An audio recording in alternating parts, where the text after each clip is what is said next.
Mrs खरे Lalbagh girls inter college के YouTube channel पे आप सभी का स्वागत करती हूँ। आज मैं क्लास 12 के लिए फिजिक्स सीरीज का पार्ट 174 लेके आई हूँ। आज मैं बताऊंगी effect of introducing a thin transparent plate in the path of one of the interfering beams. Interfering beam में एक के मार्ग में टी थिकनेस की एक अभ्रक या कांच की पट्टी रखने पर जो है क्या प्रभाव होता है। जब दो व्यतिकरण एक व्यतिकरण पुंज के मार्ग में पतली पारदर्शक प्लेट रखने पर प्रभाव। दो व्यतिकारी प्रकाश पुंजों में से किसी एक के मार्ग में अभ्रक या कांच की पतली पट्टी रखी जाती है तो संपूर्ण व्यतिकरण पैटर्न जो है उस पुंज की ओर विस्थापित हो जाता है। जैसे पहले यहाँ बन रही थी तो वो फिर और उधर डिस्प्लेस हो जाएगी फ्रिंज, जिसके मार्ग में पट्टी रखी जाती उस ओर फ्रिंजेस डिस्प्लेस हो जाएंगी। सभी फ्रिंज की चौड़ाई में कोई परिवर्तन नहीं होता। इस विस्थापन को नापकर प्लेट की मोटाई ज्ञात की जा सकती है। अब माना कि S1 S2 तो एक वर्णीकरण कोहेरेंट सोर्स हैं जिनके प्रकाश की तरंग दैर्घ्य क्या है लैम्डा। माना कि S1 से आने वाले प्रकाश के मार्ग में टी थिकनेस की या टी मोटाई की पतली पट्टी रखी है तथा दिए गए प्रकाश के लिए इसका अपवर्तनांक क्या है। ये जो ट्रांसपेरेंट पट्टी है इसका अपवर्तनांक है n। अब माना कि S1 S2 के सामने ये पर्दा जो है ये XY पर्दा है,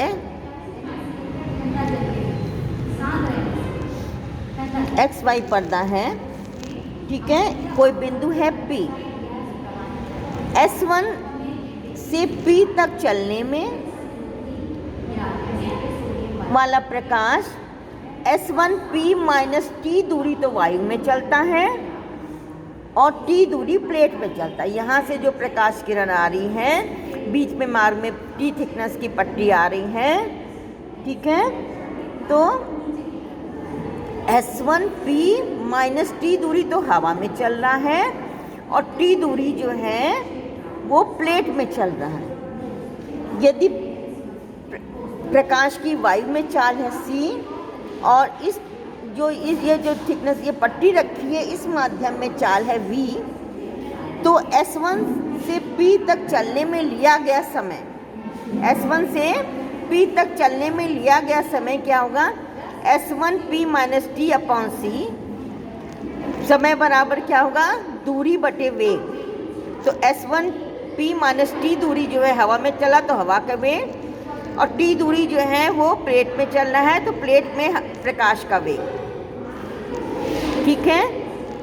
अब यहाँ देखिए T अपॉन V को हमने यहाँ पे क्या n बराबर क्या होगा अपवर्तनांक क्या है हवा में प्रकाश की चाल, हवा में प्रकाश की चाल बटे माध्यम में प्रकाश की चाल। माध्यम में प्रकाश की चाल है V, ठीक है। तो 1 अपॉन V की जगह हम लिख सकते हैं n अपॉन C। इसकी जगह लिखा हमने n अपॉन C।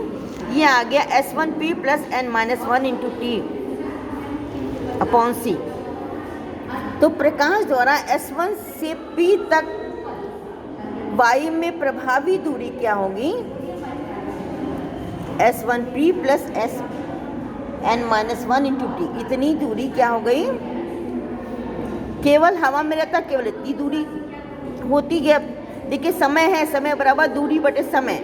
अगर हवा में होता तो इतनी दूरी इसने एक्स्ट्रा चली थी थिकनेस की पट्टी में। तो S1 से P तक वायु में चली गई प्रभावी दूरी क्या हो जाएगी S1P plus n minus 1 into T। इतनी दूरी हो जाएगी, ठीक है। अर्थात प्लेट रखने से वायु में पथ में कितनी वृद्धि हो गई n माइनस 1 इंटू T वृद्धि हो गई, ठीक है। अब आइए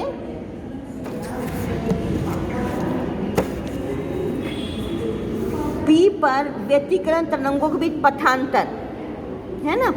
अब देखिए पथांतर निकालेंगे हम।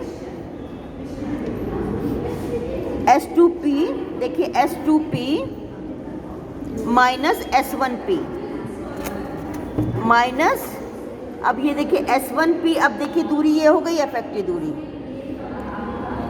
ये आ गई दूरी S1P plus n-1 into T. S2P minus S1P जैसे पहले था वो क्या था, small d upon capital D into XM, ठीक है, ये आप पहले निकाल चुके हैं, माइनस n-1 इंटू टी। अब देखिए ब्राइट फ्रिंज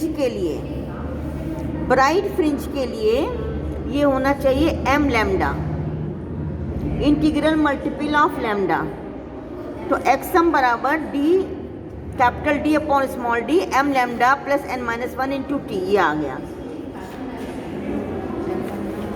अब प्लेट की अनुपस्थिति में अगर प्लेट ना रखी जाती बच्चों, प्लेट की अनुपस्थिति में t बराबर 0 होता तो x m डैश बराबर d m lambda upon small d, तो देखिए डीप फ्रिंज की दूरी क्या होती, ये होती D m d lambda upon d निकाल चुके हैं। लेकिन जब टी थिकनेस की पट्टी रखी तो अब ये दूरी हो गई, ये पहले बाद में टी थिकनेस की पट्टी रखने पे दूरी ये हो गई थी, पहले ये थी। तो अब देखिए कितनी शिफ्ट हुई फ्रिंज, इतनी, capital D upon small d n-1 into T, इसमें m नहीं आता है, इतनी फ्रिंज, सभी फ्रिंजे जो हैं जिस तरफ जो है पट्टी रखी है उधर सारी फ्रिंजे इतनी दूरी शिफ्ट हो जाएंगी, समझ में, इतनी दूरी ये शिफ्ट हो जाएंगी, इससे जो है ये फ्रिंज शिफ्ट हो गई, इतनी दूरी फ्रिंज, सभी फ्रिंजे शिफ्ट हो जाएंगी, इस यहाँ से टी निकाल सकते हैं। आज के लिए बस इतना ही, मिलते हैं नेक्स्ट पार्ट में।